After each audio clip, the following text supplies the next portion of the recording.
YTN 라디오 이동의 뉴스 정면 승부 2부 시작하겠습니다. 정치권을 뜨겁게 달군 이슈들 더 치열하고 과감하게 분석해드립니다. 쇼미더 정치 더불어민주당 조상호 전 상근부대변인, 국민의힘 이준석 전 최고 나왔습니다. 어서 오십시오. 네, 안녕하세요. 네, 안녕하세요.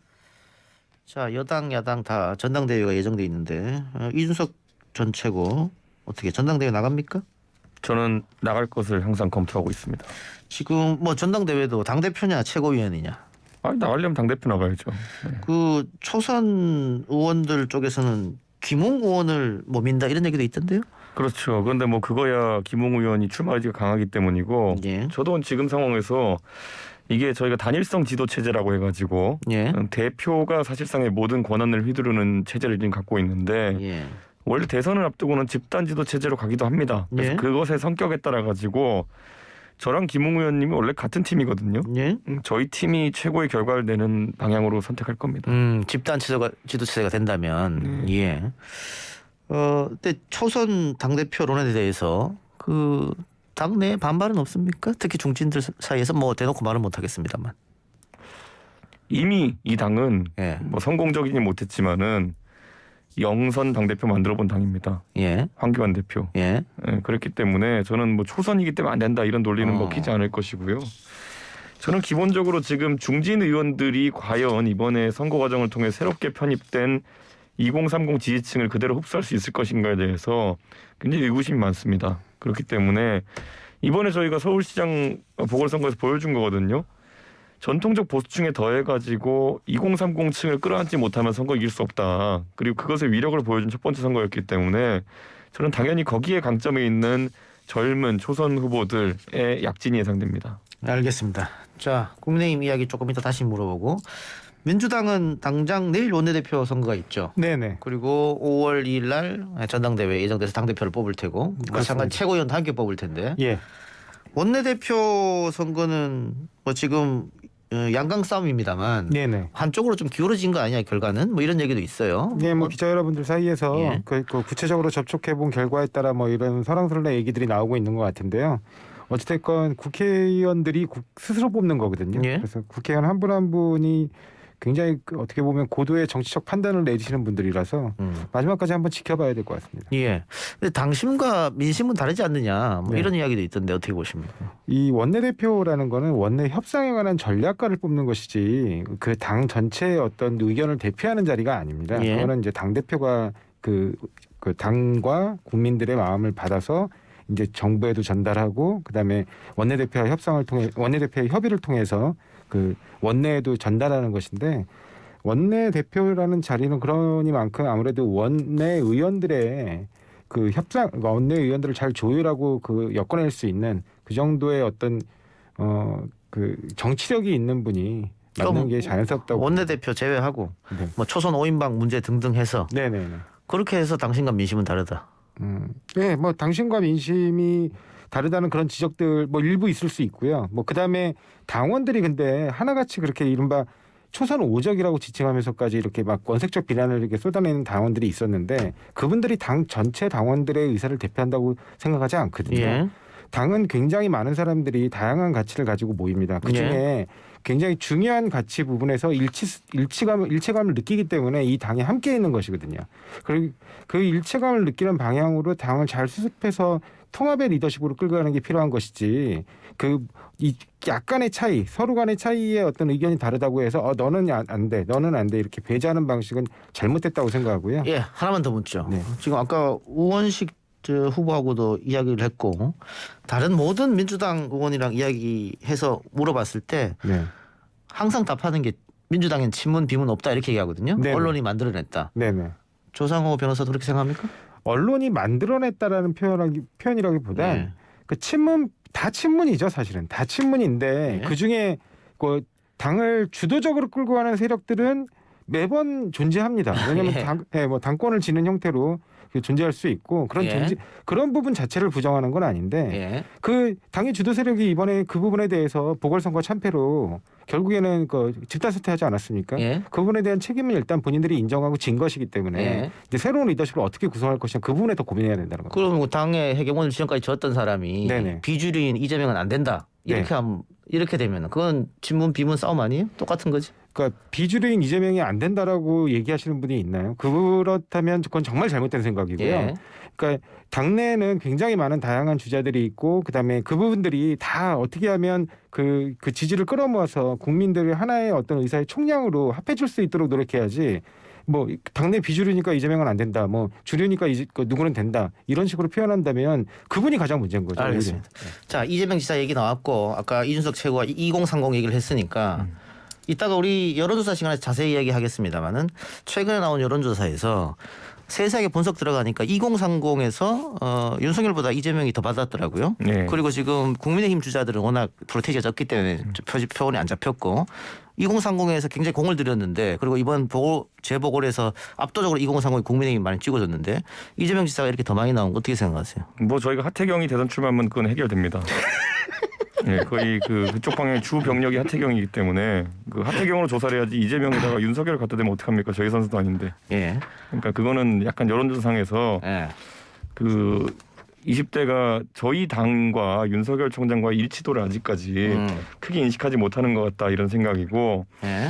저는 기본적으로 그 젊은 지지층은 유동성이 좀 있습니다. 예. 그리고 이재명 지사는 지금까지 그 2030이 싫어할 만한 그러니까 불공정 행위에 있어가지고 그 동조자 또는 주체로 인식되지 않고 있거든요. 예. 그러니까 소위 말하는 조국 사태 여기서도 이재명 지사는 어떤 기여가 없었어요. 네. 그렇기 때문에 그런 좀 독립된 평가를 받고 있는 것이 아닌가 그런 생각을 하고요. 저는 기본적으로 뭐 앞으로 저희 당의 계속된 고민입니다. 2030 세대에 대한 것들. 그런데 저희가 이제 하나씩 이것을 공고하게 하기 위한 지금 정책들과 그리고 이벤트들을 공개할 것이고요. 첫 번째가 월요일 날 공개됩니다. 기대하십시오. 알겠습니다. 자, 2030에 공을 많이 들였다. 특히 하태경, 이준석 최고 공 많이 들은 쪽이 페미니즘 같은 그쪽 부분입니다. 네. 그쪽 부분인데 그럼 민주당은 뭐 하느냐? 최근에 김남국 의원이 이제 남경 여경 문제 네. 남자 기동대 대원들이 역차별 받는다 이 문제를 꺼냈다가 또 논쟁이 되기도 했고 네네. 인터넷에서. 네. 그런데 제가 그 민주당 의원 몇몇 얘기 들어보니까 네. 이런 얘기하면 민주당에서 아예 안 먹힌다. 네. 어떻게 보면 저 지난번에 이준석 최고가 말한 성역이다. 그 부분은. 그런 얘기 하는 민주당 내 사람들도 있더라고요. 이 부분에 대해서는 민주당이 계속 모른 척해서는 정말 2030 특히 남성들의 표는 계속 못 받을 것 같은데요. 예, 뭐 좋으신 지적이고요. 그 절대 모른 척하거나 그 말씀하신 대로 그런 모른 척이 결국엔 성역화되는 방향으로 간다면 그거는 경계해야 될 부분이라고 생각합니다. 당연히 저희가 그 주목하고 싶은 건 20대의 경우에는 그 남녀 차별이나 이런 관점으로 접근해서는 안 된다는 겁니다. 뭐냐면 20대도 그 20대 남성들도 그렇고 여성들도 그렇고 벽을 느끼는 건 기성세대가 누리고 있는 공고한 벽이거든요. 예. 근데 그런 부분에 대한 해체를 고민을 해야지 20대 내에서 뭐 예를 들면 남녀 차별이 있거나 아니면 그 어떤 성적 불평등이 심화돼 있다거나 그런 관점으로 접근하게 되면 그 20대 남성들 입장에서는 굉장히 억울할 수 있거든요. 왜냐하면 지금 뭐 아시다시피 뭐 다들 뭐 동의하실 수 있을 것 같은데 요즘에 집안에서 딸들은 굉장히 대접을 잘 받아요. 예. 굉장히 그리고 그 과거하고 달리 뭐 그 남성 우월 문제 때문에 고통받는 아이들이 그렇게 저는 그렇게 많지 않다고 생각을 합니다. 그 남자라고 혜택 받은 거는 아마 조 변호사하고 저쯤 연령대에서 네, 저희가 좀 많이 실감을 느끼고 있습니다. 많은 혜택을 받았죠. 네, 지금 네. 20대는 그런 게 없는데 네네. 역차별 당하는 거 아니야? 아마 그렇게 느끼고 있는 것 같아요, 실제로도. 그리고 최근에 이제 성인지 교육이라든지 이런 것들을 학교에서 이제 많이 하는데 이것에 대해서 저희한테 제보가 굉장히 많이 들어오고 있습니다. 예. 이미 일부 확인된 사례를 본다 하더라도 남성을 잠재적 가해자로 놓고 그런 교육자를 만들어가지고 학교에서 교육하는 사례 등에 대해서 저랑 하태경은 제보가 많이 오는데 예. 저희가 이것도 꼭 문제 삼을 겁니다. 예. 그래서 제가 민주당에게 약간 경고하고 싶은 게 있다면요. 이번에 20대 72.5%라는 출구조사 결과를 보고 혹시 놀라셨다면은 앞으로 3, 4년 뒤 지금의 고등학교에 있는 10대가 올라와가지고 투표를 하게 되면요. 지금 숫자는 아마 순한 맛일 겁니다. 더 예. 매운맛이 기다리고 있습니다. 왜냐하면 이 학생들 같은 경우에는 교육받을 때부터 굉장히 이것의 편향성을 인식하고 거기에 대한 반발이 큰 세대거든요.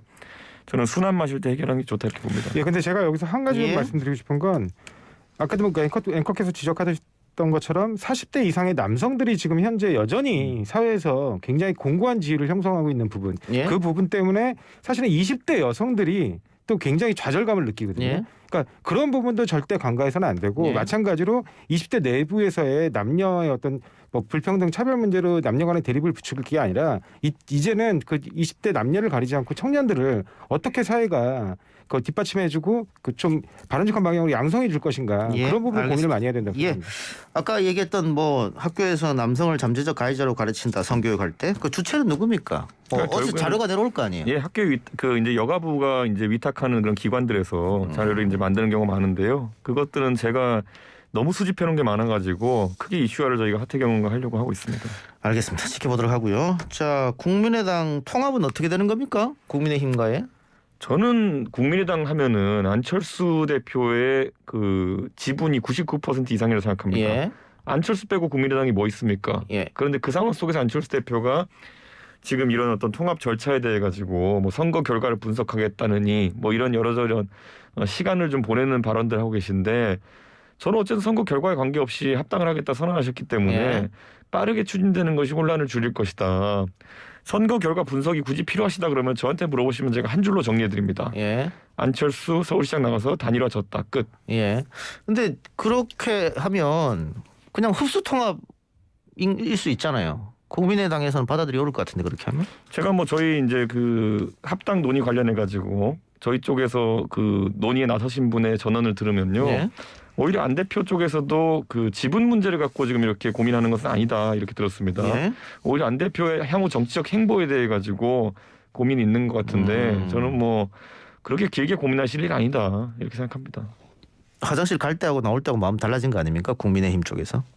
서울시장 선거 때는 좀 필요했고 안철수가.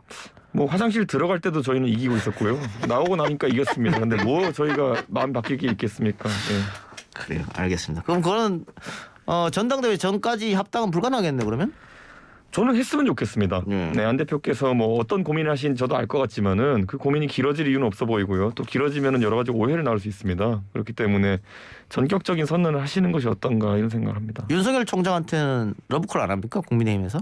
러브콜 너무 많이 해가지고요. 아, 너무 했어요? 네, 네. 이제 새로운 러브콜을 한다고 크게 의미가 없는 상황이고 예.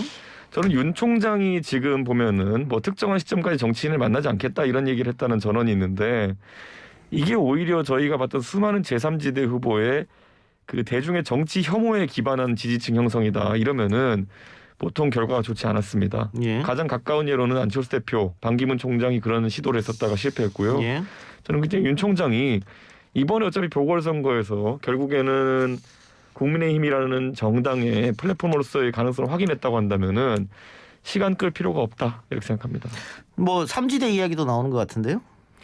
삼지대가 형성되려면요. 제가 지난번에 자금적인 측면에서 지금까지 성공한 분은 정몽준, 안철수 정도밖에 없다. 대선 끝까지 예. 가신 분은 예. 이렇게 얘기했고 윤석열 총장이 그 정도 재력은 되지 않는다 이렇게 보고 있고요. 두 번째로는 교섭단체를 만들 능력이 지금 있느냐입니다. 결국에는 지금 저희 국민의힘 의석이 100석 정도 되는데요. 100석 중에 비례 20석이랑 영남 60석을 빼고 나면은 한 20석 남습니다. 예. 이거 중에서 20개를 빼갈 수는 없을 겁니다. 예. 그렇다면은 창당이라는 것이 쉽지 않고요. 그럼 제3지대라는 것도 좀 겉돌 가능성이 있습니다. 민주당에서도 몇 명 갈 수 있잖아요.